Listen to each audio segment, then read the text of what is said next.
ఉదయ్ భాను ఒకప్పుడు తెలుగులో top anchor. ప్రముఖ తెలుగు ఛానల్స్లో ఆమె గ్లామర్తో, ట్రెండీ లుక్స్తో ప్రేక్షకులను, ముఖ్యంగా కుర్రకారును బాగా ఆకట్టుకుంది.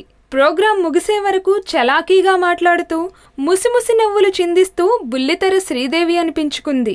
చాలా తక్కువ కాలంలోనే అత్యధిక రెమ్యునరేషన్ తీసుకునే యాంకర్ స్థాయికి ఎదిగింది.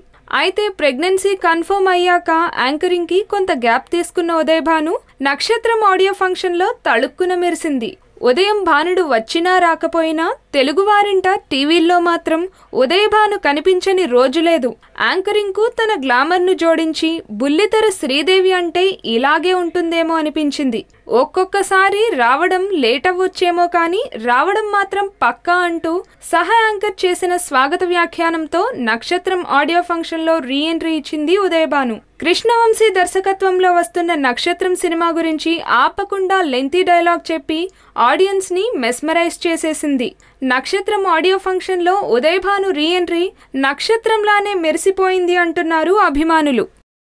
ఈ వీడియో మీకు నచ్చినట్లయితే లైక్ చేయండి, షేర్ చేయండి. మరిన్ని అప్డేట్స్ కోసం మా జనహితం టీవీని సబ్స్క్రైబ్ చేయడం మాత్రం మర్చిపోకండి.